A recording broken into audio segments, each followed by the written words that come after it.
البدع والأهواء، أهل البدع العقائدية وأهل البدع السياسية. نقول بيننا وبينكم السلف، بيننا وبينكم الكتب، كان فيقول البدع بيننا وبينكم. الحمد لله رب العالمين، والصلاة والسلام على المبعوث رحمة للعالمين، وعلى آله وأصحابه ومن تبعهم بإحسان إلى يوم الدين. أما بعد. Ikhwanil kiram rahimani wa rahimakumullah. Kita telah selesai dari pembahasan makna syahadati anna Muhammadar Rasulullah. Dan ini pembahasan penting, jangan sampai seorang muslim, terlebih lagi seorang sunni salafi, tidak mengetahui hal tersebut. Karena persaksian tersebut, yaitu syahadatu anna Muhammadar Rasulullah, ini tidak akan bermanfaat kalau 4 hal yang kita pelajari kemarin tidak diwujudkan. Apa saja hal tersebut? Indah Rifki? Ya, harus tidak boleh lebih dari 2 detik. Tidak membenarkan apa yang diberitakan, menjauhi larangannya. Nah, beribadah dengan apa yang disyariatkannya. Baik. Bahasa Arabnya belum sampai situ menghafalnya. Nah, indak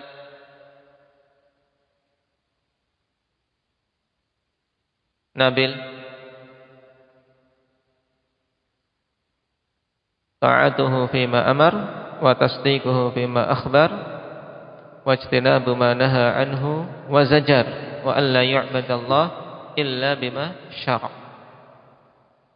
Dan berhubungan dengan poin yang keempat, tidak beribadah kepada Allah kecuali dengan apa yang beliau syariatkan.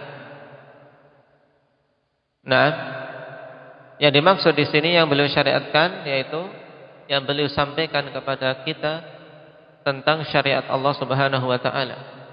Bukan kemudian dimaksudkan di sini Rasulullah adalah pembuat syariat, bukan. Nah, karena beliau hanyalah muballigh anillah, orang yang diamanai untuk menyampaikan risalah dari Allah Subhanahu wa taala. Nah, untuk menetapkan suatu perkara itu ibadah, butuh 2 hal yang harus dipenuhi. Apa itu Abdus Salam?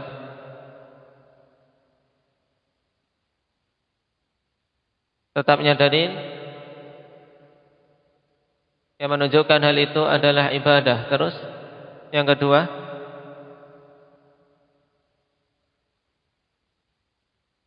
tetapnya dalil yang menunjukkan tentang tata cara ibadah tersebut. Nah, harus dipahami dengan jelas, akhwan. Nah, harus ada dalil menunjukkan itu ibadah. Setelah itu dilihat lagi. Nah, harus ada dalil yang menunjukkan tata caranya. Misalnya bersolawat. Ini yang banyak sekali manusia juga terjatuh dalam kekeliruan. Salawat merupakan ibadah yang agung. Dalil-dalil banyak. Bahkan Allah Subhanahu wa taala telah perintahkan, ya ayyuhalladzina amanu sallu alaihi wa sallimu taslima. Wahai sekalian orang-orang yang beriman, bersalawatlah atas Nabi dan salamlah kepada beliau dengan sebenar-benar salam. Bersalawat ini bagaimana? Kita telah tahu bersalawat itu ibadah. Dalilnya banyak. Poin 1 sudah dipenuhi. Sekarang poin kedua, tata cara bersalawat. Nah, ini pun kita butuh dalil. Makanya para sahabat radhiyallahu alaihim bertanya, "Kaifa nusalli alaik?" Lalu bagaimana kami bersalawat atasmu wahai Rasulullah sallallahu alaihi wasallam? Baru diajari oleh Nabi sallallahu alaihi wasallam salawat Ibrahimiyah yang kita baca dalam tahiyat. Nah, Jadi perkaranya bukan kemudian semau kita dalam beribadah, tapi harus terpenuhi dua unsur tadi. Kemudian persaksian tersebut memiliki hal-hal yang membatalkannya, yang harus kita jauhi. Indak ya Syahrul, pembatal syahadatu anna Muhammadar Rasulullah itu ada berapa? Dua, yaitu mencela pribadi Nabi sallallahu alaihi wasallam, yang kedua mencela apa yang dibawa oleh Rasul sallallahu alaihi wasallam. Kenapa kok mencela pribadi Rasul termasuk pembatal persaksiannya atau pembatal syahadatnya? Indak Pak Agus.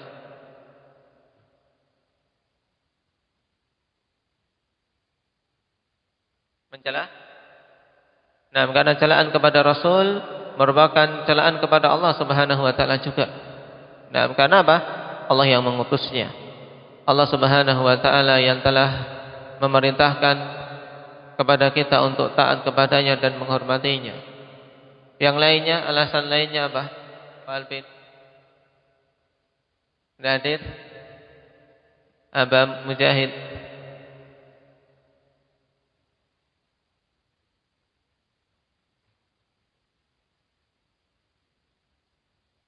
Dengan mencela Rasul berarti mencela apa yang beliau bawa, padahal yang beliau bawa adalah wahyu yang diwahyukan oleh Allah Subhanahu wa taala. Ini jelas. Sehingga juga mencela agama yang beliau sampaikan. Karena memang celaan kepada Rasul padanya 3 hak yang telah dia runtuhkan. Hak Allah, hak kaum muslimin secara keseluruhan, dan hak Rasulullah sallallahu alaihi wasallam itu sendiri. Yang kedua, celaan terhadap apa yang dibawa oleh Rasul sallallahu alaihi wasallam. Contohnya apa? Indak Ismail.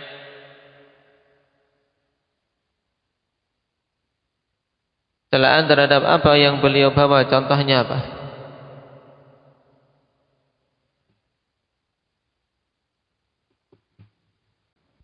Ya, semua bentuk celaan kepada perkara-perkara agama ini. Celaan cemoohan terhadap salat atau zakat atau hal-hal yang lain yang jelas dalam agama ini yang tidak mungkin seorang muslim jahil terhadapnya, maka ini secara otomatis pelakunya murtad. Adapun hal-hal yang masih ada syubhah padanya, ada syubhah padanya, maka terkadang seseorang diberi udzur karena jahil. Baik, sekarang kita masuk pada pembahasan berikutnya. Qala Syekh Muhammad bin Abdul Wahhab An-Najdi rahimahullahu taala, wa dalilus salati waz zakati wa tafsirit tauhid qauluhu ta'ala wa ma umiru illa liya'budullaha mukhlishina lahud-din hunafa wa yuqimus salata wa yu'tuz zakah wa dzalika dinul qayyimah. Dan dalil tentang salat dan zakat serta penafsiran tauhid, yaitu firman Allah Subhanahu wa taala di surat Al-Bayyinah ayat yang kelima ini. Sehingga ayat ini diingat-ingat akhwani fillah, dan ana yakin antum semua sudah menghafalnya. Pada ayat ini faedah yang sangat besar berhubungan dengan perkara tauhid, maka pahami dengan baik.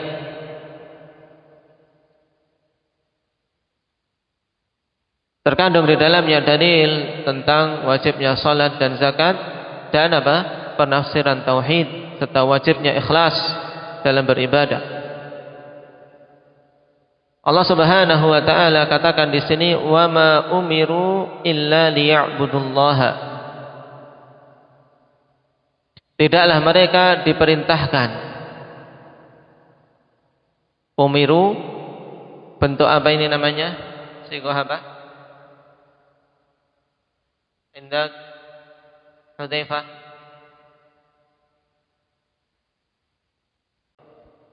Baik. Sebagian menamakan fi'il madhi mabni majhul. Cuman di sini akhwani fillah jelas menunjukkan bahwasanya penamaan tersebut kurang tepat. Kenapa? Karena umiru ini jelas tidaklah mereka diperintahkan. Yang memerintahkan jelas atau majhul? Jelas. Siapa ya? Allah Subhanahu wa taala. Nah, dari sisi inilah akhwani fillah sebagian ulama lughah kemudian beralih pada istilah yang lebih bagus. Naam, dikatakan fi'il madhi mughayyarus shighah.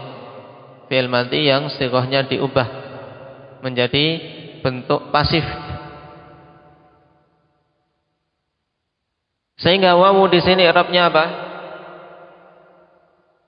Wawu di sini i'rabnya apa? Pak Abdillah.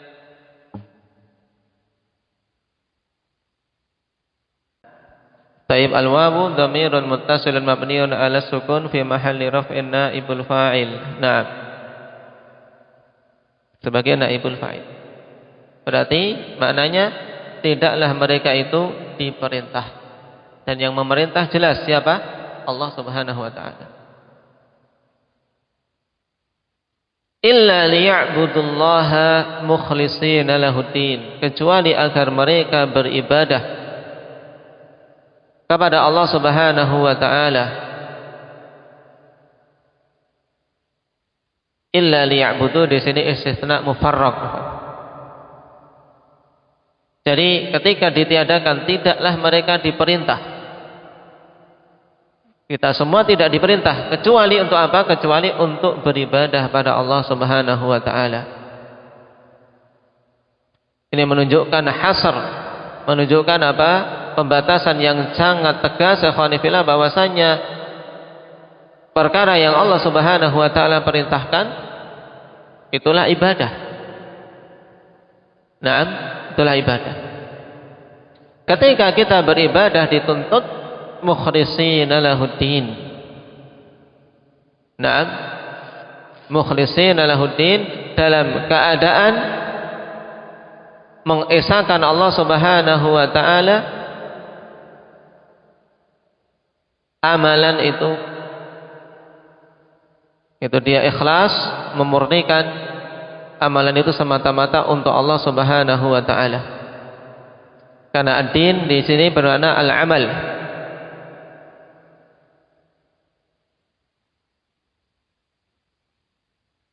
Berarti makna secara mudahnya tidaklah mereka diperintah kecuali agar beribadah kepada Allah Subhanahu wa taala dalam keadaan ikhlas, menyerahkan amalan itu semata-mata untuknya.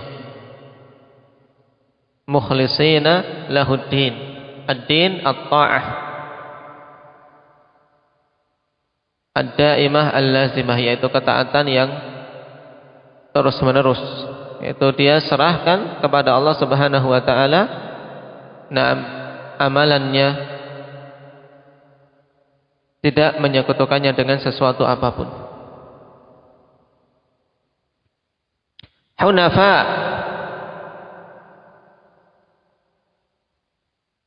mukhlishina hunafa. Ya, hunafa ay mustaqimin, dalam keadaan istiqamah.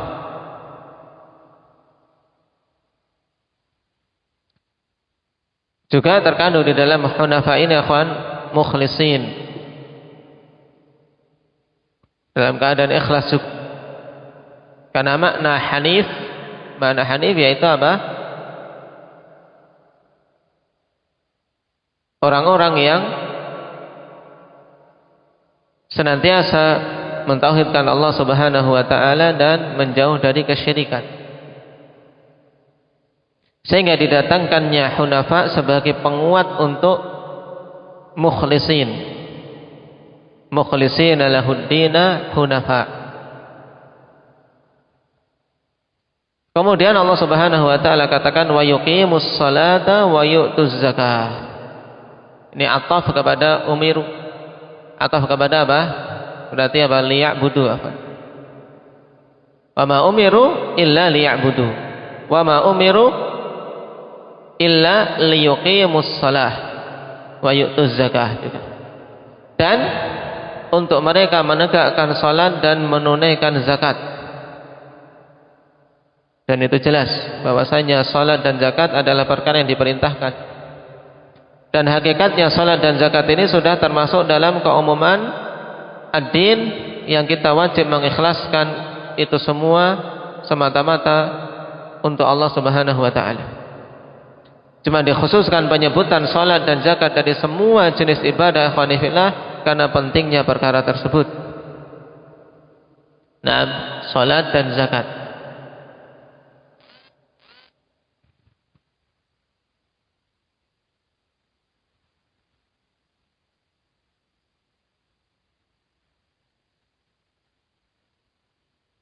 Kemudian disebutkannya dua perkara ini untuk tanbih agar kita memperhatikan bahwasanya salat adalah asyraful a'malil badaniyah dan zakat adalah asyraful a'malil maliyah. Salat merupakan seutama-utama amalan badan, sedangkan zakat seutama-utama amalan harta.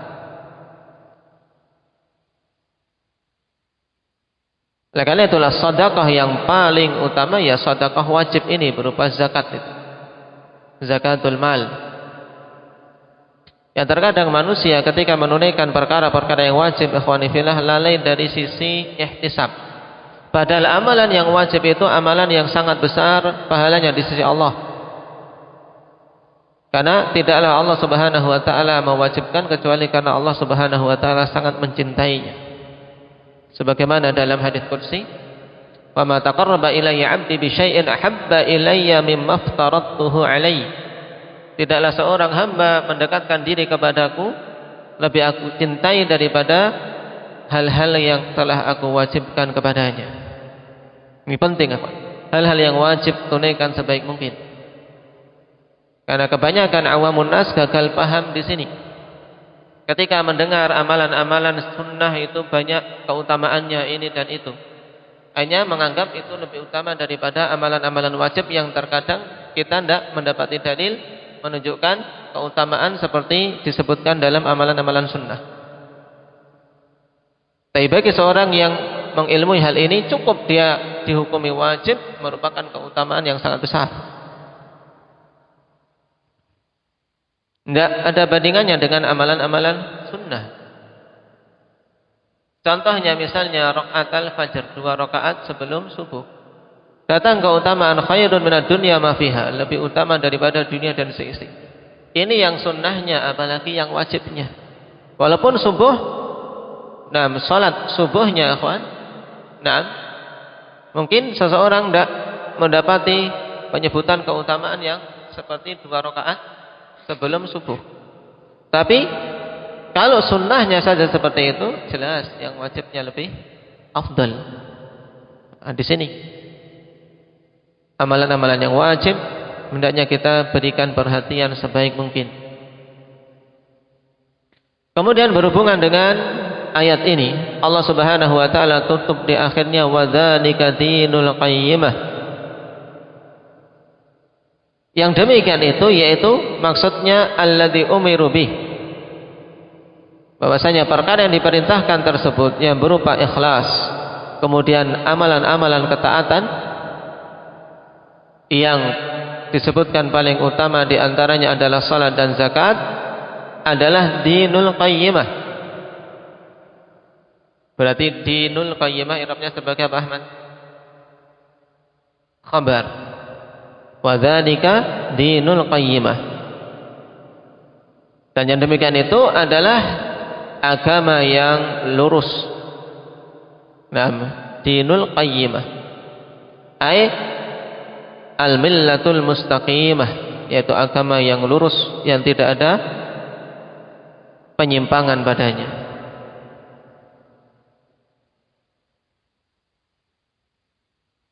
Dan makna al-qayyimah sebagaimana ditegaskan dalam Adwaul Bayan dan yang lainnya, al-qayyimah ay allati balagat fil istiqamati ghayataha wa a'laha, yaitu yang mencapai kelurusan pada puncak tertingginya. Ini makna qayyimah.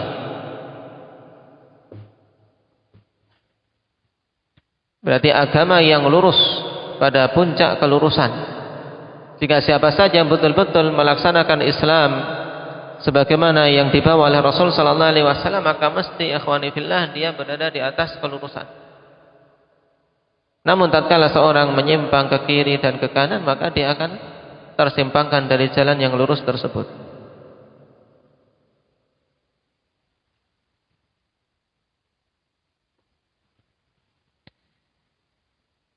Di sini Allah Subhanahu wa taala awali ayat dengan wa ma umiru.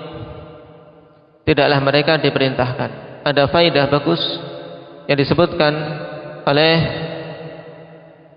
Syekh Muhammad bin Abdul Wahhab rahimahullahu taala dalam Ad-Durarus Saniyah. Ad-Durarus Saniyah ini kumpulan kitab-kitab ulama Najd. Nah, bahwasanya ketika Allah Subhanahu wa taala memerintahkan kepada seorang hamba dengan suatu perintah qanifillah, maka wajib padanya 7 hal atau 7 tingkatan dia penuhi. Nah, idza amara Allahu al-'abda bil 'amal wajaba 'alaihi fihi 7 maratib. Apabila Allah Subhanahu wa taala memerintahkan suatu amal, maka wajib atasnya pada perintah tersebut 7 tingkatan yang hendaknya dia penuhi. Dan ini pada semua perintah. Kenapa hal ini penting? Penting karena kita apa? Kita senantiasa mengetahui di sana ada perintah-perintah Allah Subhanahu wa taala. Karena hakikat agama ini isinya adalah perintah juga larangan. Nah, berhubungan dengan perintah, 7 hal harus kita wujudkan. Al-ula al-ilmu bih. Yang pertama adalah mengilmuinya. Bagaimana mau melaksanakan perintah kalau tidak mengilmui perintah itu? Ats-tsaniyah mahabbatuh. Yang kedua, setelah kita tahu itu diperintahkan, tingkatan kedua adalah kita harus mencintainya. Kita cintai itu. Karena itu perintah dari Allah Subhanahu wa taala. Harus terpatri pada diri kita, Allah tidaklah memerintahkan suatu perkara kecuali karena Allah mencintai perkara itu dan meridhoinya, serta mesti pada perkara yang diperintahkan itu ada kemaslahatan bagi kita, sehingga wajib kita cintai. Kemudian yang ketiga, ats-tsalitsah al-'azmu 'ala fi'lih. Al-'azmu 'ala fi'lih itu bertekad untuk melakukannya. Bukan cuma sekedar lewat. Mendengar perintah, tumbuhkan rasa cinta, kemudian tumbuhkan tekad untuk melakukannya. Baru kemudian ar-rabi'ah yang keempat, al-amal, dia wujudkan dalam amal. Karena tekad yang benar, tekad yang jujur, ketika dia mampu melaksanakannya, maka tidak akan mungkin dia tinggalkan. Ini namanya azam yang betul, azam yang jujur. Maka tingkatan keempat apa tadi Faisal? Al-amal. Dia mewujudkan tekadnya itu dengan bentuk amalan. Kemudian al-khamisah an yaqa'a 'alal masyru'i khalisan shawaba. Hendaknya dia tunaikan amalan itu di atas perkara yang disyariatkan atau di atas cara yang disyariatkan dalam kondisi ikhlas dan benar. Ini yang kelima. Apa tadi Khalid? Dia tunaikan perkara yang diperintahkan itu di atas perkara yang disyariatkan dalam keadaan ikhlas dan benar. Ikhlas ya murni diserahkan untuk Allah Subhanahu wa taala saja. Benar dia mencocoki sunnah Rasulullah sallallahu alaihi wasallam padanya. Kemudian yang keenam, as-sadisah, belum berhenti sampai situ saja, ikhwan. Nah, sudah beramal, sudah ikhlas, sudah apa? Mencocoki sunnah, belum selesai. Masih ada dua tahapan. Masih ada dua tahapan. Yaitu tahapan yang keenam adalah al-hadaru min fi'li ma yuhbituh. Yaitu dia harus hati-hati dari melakukan perkara-perkara yang bisa menghapus amalan yang telah dilakukan dengan susah payah tadi. Mulai dari poin yang pertama, kedua, ketiga, keempat, kelima dia lulus, dia sudah memenuhinya. Tapi kok kemudian dia pada poin keenam tidak perhatian, ternyata jatuh pada perkara yang menjadikan amalan-amalan hapus, sudah. Nah, yang telah dia usahakan dengan susah payah hilang. Maka harus hati-hati. Nah, harus hati-hati dari melakukan hal-hal yang bisa menghapuskan amalan yang telah dia lakukan. Dan yang paling parahnya adalah syirik akbar. Di sana ada hal-hal yang Allah Subhanahu wa taala jelaskan menjadi sebab terhapusnya amal. Demikian pula Rasulullah sallallahu alaihi wasallam telah jelaskan kepada umat agar kita berhati-hati darinya. Syirik yang menghapus semua amalan. Juga misalnya al-man wal adha bagi masalah sedekah. Allah Subhanahu wa taala katakan, "Ya ayyuhalladzina amanu la tubtilu shadaqatikum bil manni wal adha kalladzi yunfiqu malahu ria'an nas." Subhanallah. Wahai orang-orang yang beriman, jangan kalian batalkan sedekah kalian dengan apa? Dengan mengungkit-ungkitnya dan dengan menyakiti. Ini juga termasuk hal yang harus kita hati-hati. Hati-hati dari terjatuh pada perbuatan yang menghapuskan amalan kita. Ayat tadi ya kawan menunjukkan bahwasanya sedekah itu awalnya sudah ikhlas. Ikhlas sesuai sunnah. Tapi kemudian dia mengungkit-ungkitnya. Menyakiti orang yang diberi. Ini menjadikan amalan itu hapus. Amalan terhapus. Allah samakan kalladzi yunfiqu malahu ria'an nas, seperti orang yang menginfakkan hartanya karena riya. Padahal awalnya ikhlas. Tapi karena dia mengungkit-ungkit atau dia menyakiti yang diberi. Menyakiti yang diberi. Nah, Allah Subhanahu wa taala samakan seperti orang yang sedekah dengan riya. Dan bahkan Allah Subhanahu wa taala berikan penggambaran yang sangat gamblang bagaimana hilangnya pahala itu seperti apa? Seperti debu yang ada di batu licin kemudian tersiram air hujan yang deras, tidak ada sisanya. Nah, ini contoh dari hal-hal yang menghapus amalan seseorang. Maka hati-hati ya kawan. Hati-hati. Kemudian setelah ini lulus, dia sudah menjaga. Juga di antara yang hati-hati sum'ah. Sum'ah itu yaitu memperdengar-dengarkan amalan yang sudah kita lakukan. Sudah dia jaga, sudah dia lakukan dengan apa? Dengan sembunyi-sembunyi ikhlas karena Allah. Kemudian muncul dorongan untuk apa? Menunjukkan apa yang dia lakukan agar dapat pujian. Ini juga menjadi sebab terhapusnya amal.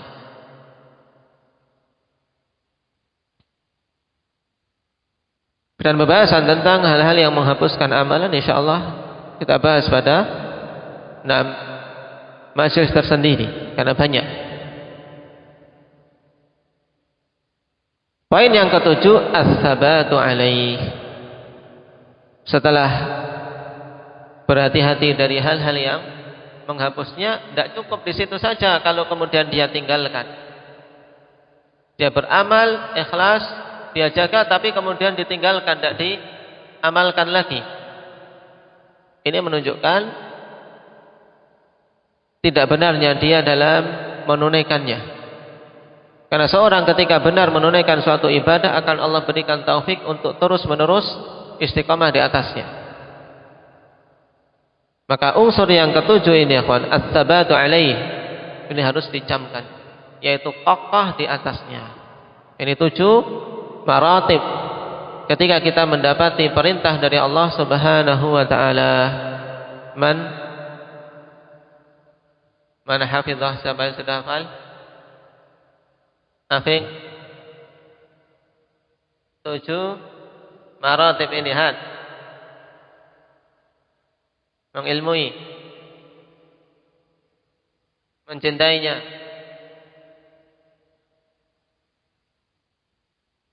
mengilmui setelah mencintai, kemudian ketiga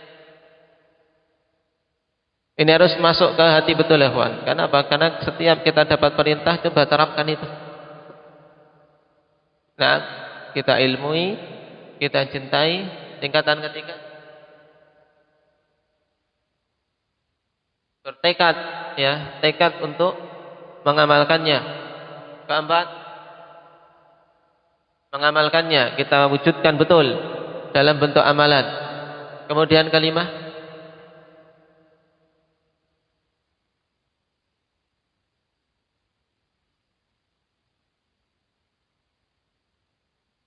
diamalkan amalan tersebut harus dengan tata cara yang syar'i, ikhlas dan benar.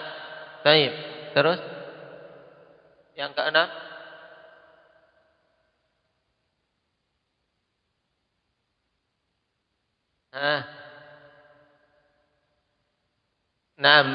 berhati-hati dari hal-hal yang akan menghapus amalannya. Kemudian yang ketujuh, kokoh di atasnya, yaitu istiqamah di atas amalan itu sampai Allah Subhanahu wa taala wafatkan kita. Ini penting akhwani fillah diingat-ingat. 7 maratib yang harus kita wujudkan ketika mendapati perintah dari Allah Subhanahu wa taala. Adapun ayat ini jelas, wa ma umiru illa liya'budullaha mukhlishina lahud-din hunafa wa yuqimus shalah wa yu'tuz zakah wa dzalika dinul qayyimah. Dalil tentang apa? Tentang perintah untuk salat, tentang perintah untuk zakat, dan penafsiran tauhid. Dari mana penafsiran tauhid? Yaitu di sini padanya nafi dan isbat. Wa ma umiru di sini nafi, illa liya'budullah di sini isbat. Tidaklah mereka diperintahkan kecuali agar beribadah kepada Allah dalam keadaan ikhlas. Ayat ini juga dalil tentang wajibnya ikhlas dalam ibadah. Maka jangan sampai lupa, merupakan syarat. Jadi syarat-syarat diterimanya ibadah adalah ikhlas, dan dalilnya adalah ayat ini. Naam. Barakallahu fikum. Nasallallahu at-taufiq lima yuhibbuhu wa yardah, walhamdulillahi rabbil alamin.